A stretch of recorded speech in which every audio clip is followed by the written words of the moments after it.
Bismillahirrahmanirrahim. Assalamualaikum warahmatullahi wabarakatuh. Alhamdulillahirabbil alamin. Alhamdulillahilladzi ja'ala fis sama'i burujan wa ja'ala fiha sirajan wa qamaran munira wa asyhadu an la ilaha illallah wahdahu la syarika lahu wa asyhadu anna Muhammadan abduhu wa rasuluh. Allahumma shalli wa sallim ala sayyidina Muhammadin wa ala alihi washabbihi ajma'in. Allahumma la sahla illa ma ja'altahu sahlan wa anta taj'alus sabra idza syi'ta sahla. Rabbi yassir wa la tu'assir. Rabbi tamimil khair. Amin amin ya rabbal alamin. Alhamdulillah, syukur kepada Allah Subhanahu Wa Taala, kita berjumpa lagi dalam sesi pengajaran pendidikan Islam. Apa khabar semua murid? 5 excellent, Ustaz harap dalam kemudian dalam keadaan sihat. Okey, untuk sesi pengajaran pendidikan Islam pada hari ini kita akan belajar bidang adab. Sila buka buku teks pendidikan Islam muka surat 174. Buku teks pendidikan Islam 174. Tajuk terakhir sekali dalam buku teks. Paling last sekali, iaitu tajuk bijak berkomunikasi. Okey. Tapi yang muka surat 174 ni tak ada apa sangat. Terus saja kita pergi ke muka surat 175. Terus kita saja ke muka surat 175. Okay, kita tengok satu-satu. Kita baca sama-sama. Komunikasi. Pengertian. Komunikasi ialah perbuatan mengadakan perhubungan sama ada secara langsung ataupun melalui perantaraan. Maksudnya berkomunikasi ni macam-macam mana kita nak berhubung dengan seseorang. Kita nak cakap dengan seorang, itu dipanggil komunikasi. Kita nak berhubung dengan seorang lah. Okey. Sama ada secara langsung. Secara langsung ni maksudnya orang tu berdepan dengan kita. Maksudnya kita pergi ke rumah dia ke, kita bercakap dengan dia. Assalamualaikum, apa khabar? Bercakap dengan dia depan-depan. Ataupun secara perantaraan. Perantaraan ni maksudnya kita tak ada di situ. Maksudnya di tempat lain kita berkomunikasi dengan dia bukan secara langsung. Maksudnya kita gunakan benda lain lah. Contohnya kita gunakan telefon. Tempat berjauhan kita telefon dia. Hello, Assalamualaikum, apa khabar? Kita tak berjumpa dengan dia pun. Cuma kita menggunakan telefon. Kita dapat bercakap dengan dia, berhubung dengan dia. Itu juga dipanggil komunikasi. Cuma secara tidak langsung kita menggunakan telefon. Begitu juga kita gunakan video call. Guna telefon video call. Video call WhatsApp ke, kan? Hello, apa khabar?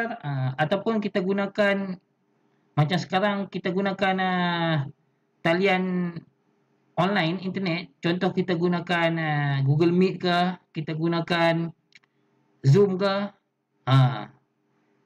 Itu juga komunikasi. Cuma kaedah kalau kita gunakan Google Meet atau kalau kita gunakan Zoom ataupun WhatsApp video call, kita akan nampak muka orang yang kita nak bercakap tu lah. Cuma berjauhan lah. Kita gunakan perantaraan. Ataupun tak guna video, kita gunakan mesej. Contoh mesej dalam telefon, mesej dalam WhatsApp. Ataupun kita gunakan email, guna internet. Ataupun kita berhubung dalam chat dalam Facebook dan sebagainya. Itu pun dipanggil komunikasi juga. Cuma kita tak nampak muka dia. Itu saja. Cuma kita boleh nampak lah mesej dia tu, dia nak kata apa. Itu pun juga dipanggil komunikasi. Ada banyak jenis kaedah komunikasi sekarang. Cuma sekarang ni pandemik COVID-19 kebanyakan kita guna itulah. Kalau dalam pembelajaran kita gunakan tu lah, guna Meet ke, kita guna antara WhatsApp ke, nak berhubung dengan guru. Okey. Dalil. Sabda Nabi Muhammad SAW, al-muslimu man salimal muslimuna min lisanihi wa yadihi. Sekali lagi. Sabda Rasulullah SAW, al-muslimu man salimal muslimuna min lisanihi wa yadihi. Hadis riwayat Imam Al-Bukhari. Yang maksudnya Muslim itu ialah yang memberikan kesejahteraan kepada Muslim yang lain dengan lidah dan tangannya.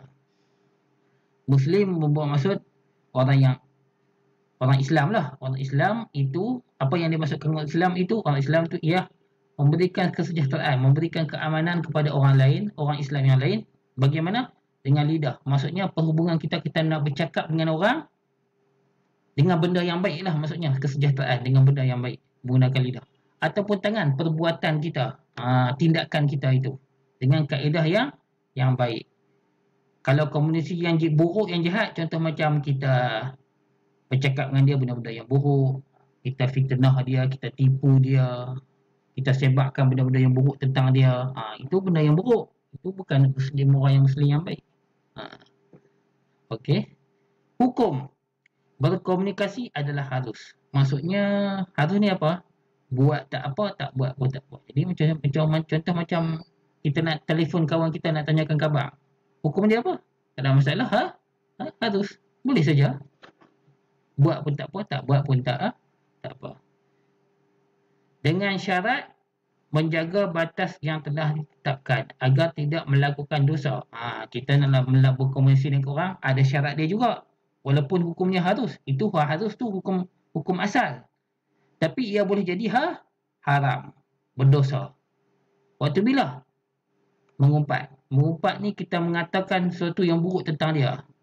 Sama ada dia tu tak ada di depan kita ataupun ada di depan kita. Biasanya tak depan kita lah. Contohnya, kita nak kata dekat kawan kita itu, tapi kita menyembang kawan lain, mengatakan benda buruk tentang dia. Itu dipanggil mengumpat. Mengumpat ni benda yang berdosa, tak boleh. Mengatakan benda buruk.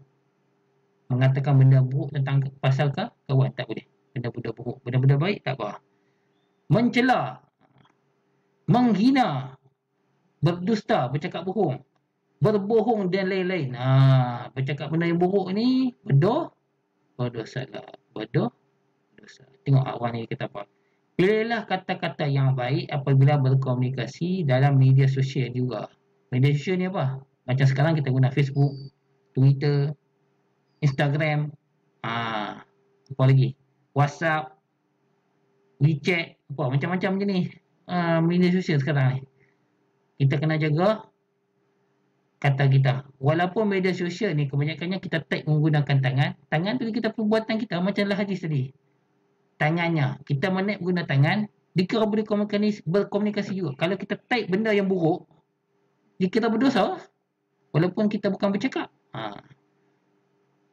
Jika menerima sebarang berita melalui internet, pastikan kebenaran terlebih dahulu. Kalau kamu buka Facebook contohnya, ada berita tentang suatu benda, kamu tak tahu benda tu betul ke tak, jangan terus sebar dekat orang.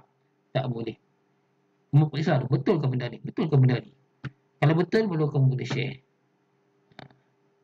Itu pun, kalau berita tu tentang benda buruk, kalau boleh, jangan sebarlah dekat orang sebab benda buruk kan.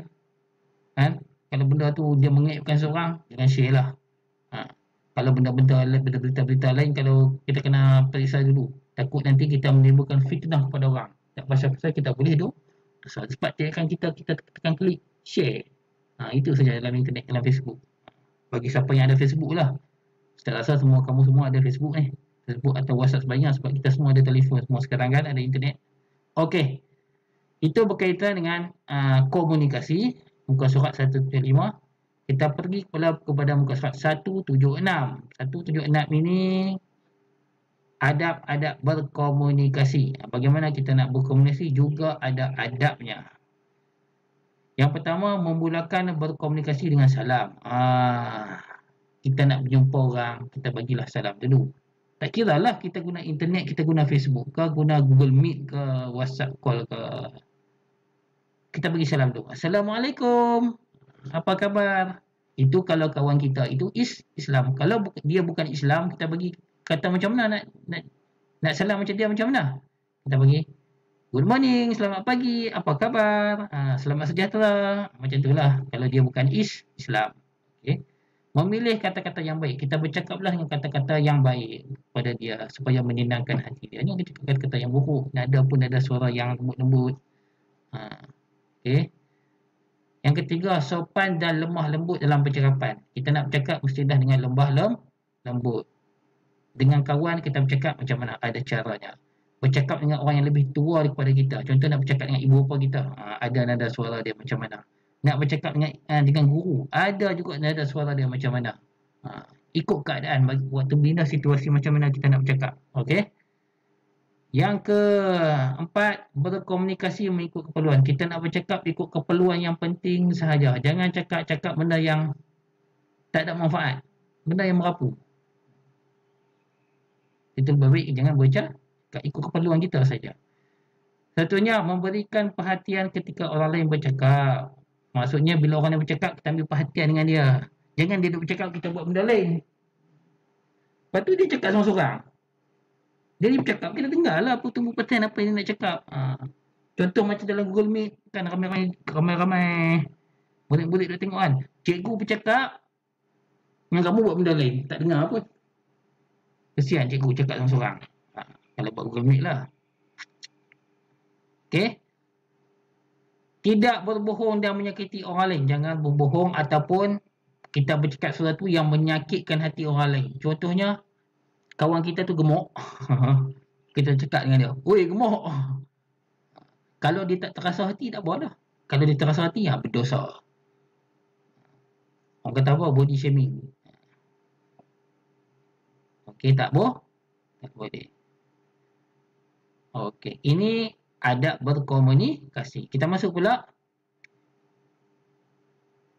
kepentingan beradab ketika berkomunikasi. Kita masuklah. Apa kepentingan kita beradab ketika berkomunikasi? Apa sebab kita beradab? Ada sebab. Untuk individu, kalau untuk seorang, dia akan mendapat pahala. Kita bercakap yang baik, dapat pahala.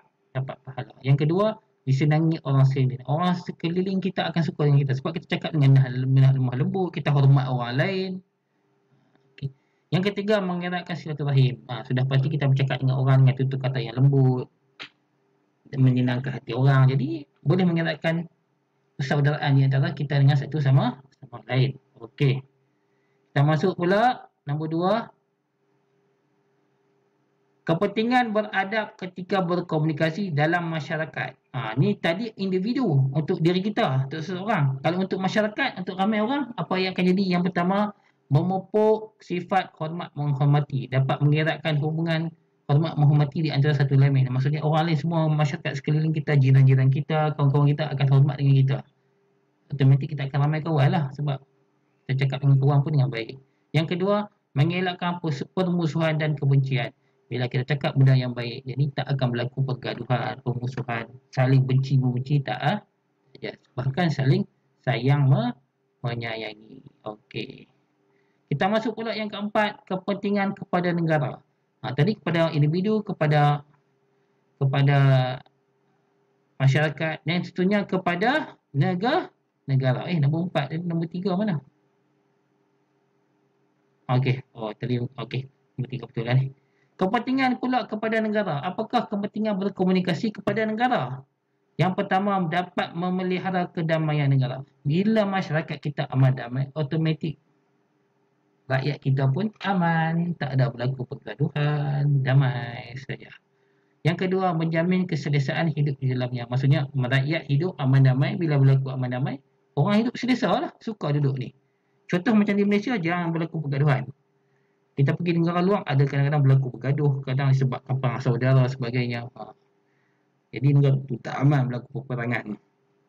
Kita alhamdulillah kita tinggal di sebuah negara yang aman damai, tidak berlaku pergaduhan.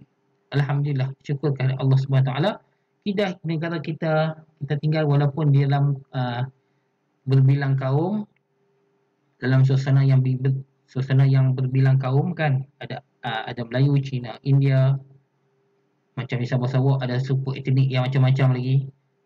Dan ada pelbagai budaya, pelbagai agama, ada Islam, Kristian, Buddha, Sikh, macam-macam lagi agama, tapi kita hidup aman damai, tak bergaduh. Sebab apa?